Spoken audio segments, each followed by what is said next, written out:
Please welcome New York Times best-selling author Irene Spencer. Shattered Dreams, Her Life as a Polygamist Wife, hit the top of the charts.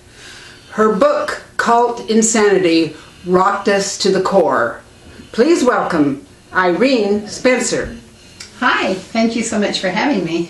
The girls are a commodity, aren't they? Well, absolutely. A commodity that's shared back and forth between the polygamous groups.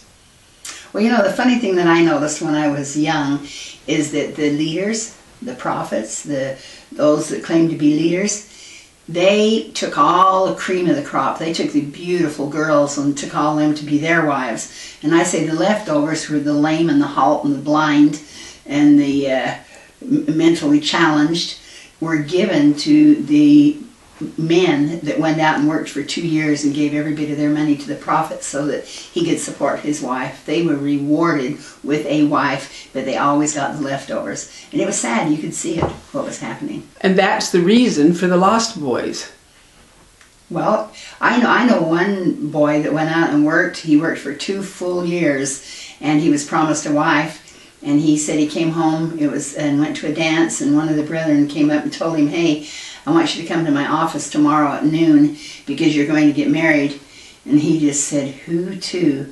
And he told him, and he said, "Yeah, I went home, I sobbed all night long." He said, "They gave me a girl that was about 300 pounds and it was very homely, hadn't been educated, anything." And he said, and I was devastated. He said, "I wondered what I ever did to deserve this woman." But he went to the office and they forced him to marry him, and it was either that or be destroyed. It was what God's will, and you can't go against God. God had told the prophet that that's who you should marry. So he married her. But it's really, really sad that they would put the people through this kind of mental torment is what it is. And that tormenting somebody mentally is abusive, the worst kind of abuse I think that there is.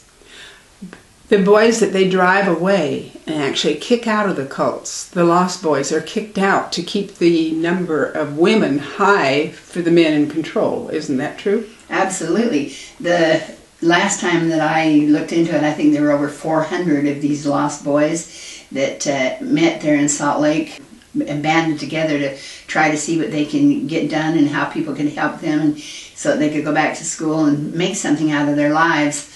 It's really sad to listen to these boys' stories and tell how they were 14, 15. They didn't really do anything. They got kicked out. They couldn't call home.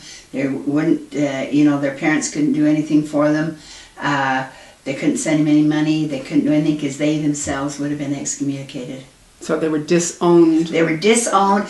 They told him, "You are dead to your family. You are dead." They tell the kids, "That brother died. He's gone. He's a dead person." And they did this to them for any excuse. Any excuse. Oh, for not cutting your hair, for kissing a girl. Another one wrote a letter to a girl and expressed his love in a love note like kids do at school, and he was kicked out.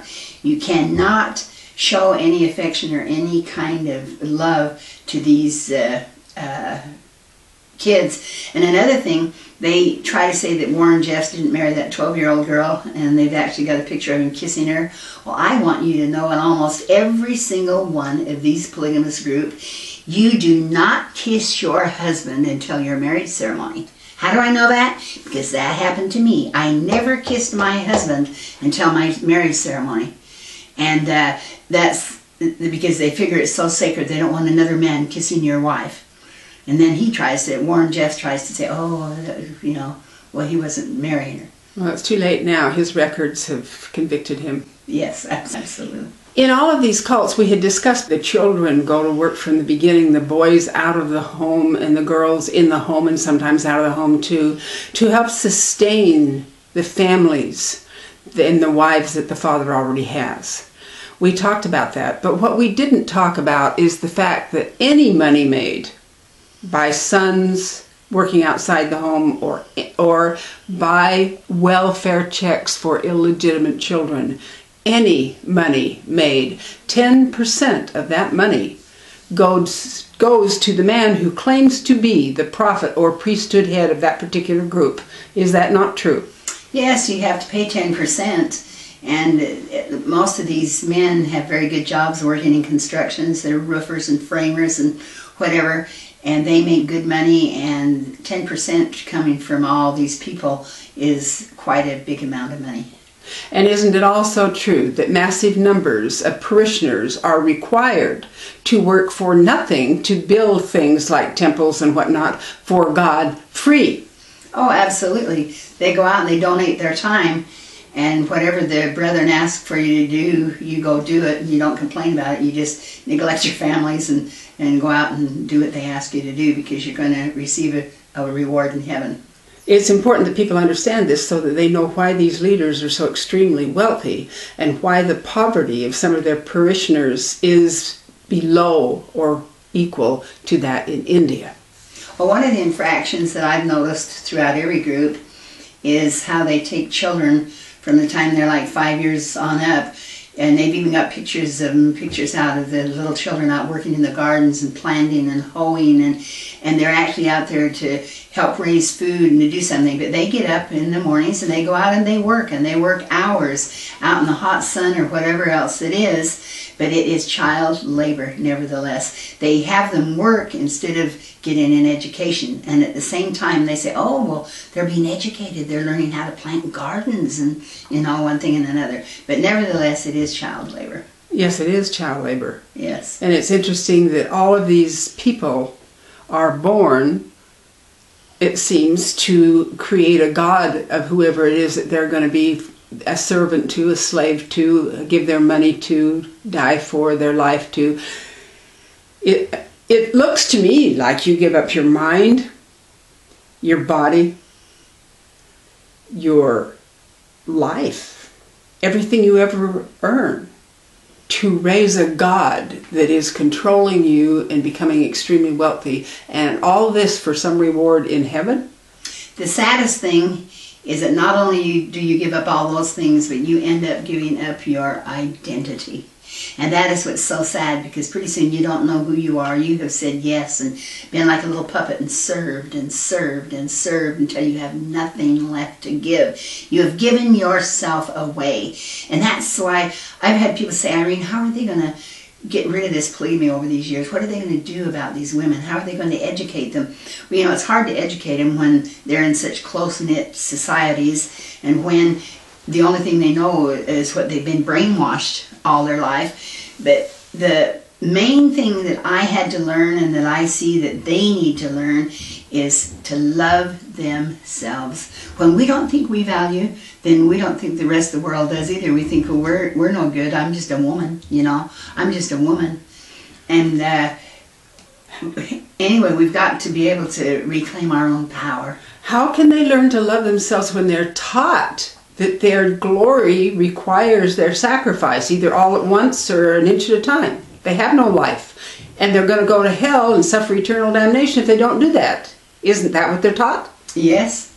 And aren't they taught that if they try to leave, that they should be killed to save their soul? Isn't that what they're taught? Many of them, yes, told that they'd be destroyed completely. So they don't believe they have any value. Here's the point. Children that grow up totally obedient never learn how to make decisions. They never learn how to be responsible for decisions because they've never been given the choice. A lot of people don't understand why these women don't just step out. Number one, it's dangerous, correct? Exactly. Number two, they don't know how to be responsible for themselves, let alone their children. Isn't that correct? Absolutely. And having your life taken for adultery is a tenet of the religion itself, the basic form of the religion of the fundamentalist polygamist. Yeah. Is that not true? Well, yes. To me, it's sickening, because a man can have all the women he wants when he wants, but a woman can be put aside, have to wait months at a time or before she's with him, or years at a time, and she has to just keep her mouth shut. It is not right. Absolutely is not right. There's a lot of human suffering in such extreme inequality. Yeah. It seems like the patriarchal rule has ended with extreme dual standard behavior in this case. Well, even they say if a man entices a woman, that means he goes to bed with her and sleeps with her. But he said and he does, he's not married to her, then his punishment is to marry her. That's his punishment. If he sleeps with a woman and he's not married to her, then his punishment is he's got to marry her. Okay? So, it's not counted as adultery to a man. A man's not held accountable because he said she didn't belong to anybody else. He got her and, brought her home. But he can do it. But, you let a woman commit adultery, why, she will be destroyed, absolutely be destroyed. And it's just sickening to me that the men can get away with it all, but of course they make the rules. And they change them constantly. Well, of course, all they have to do is rewrite what God said and they're in. Because they're the Word of God. Thank you so much for giving us an inside view of what's happening in America's polygamous cults. I find it extremely interesting that America turns its eyes and its cameras across the waters to other nations to straighten out their problems and never, ever cares to look in our own backyard. Thank you, Irene. Thank you.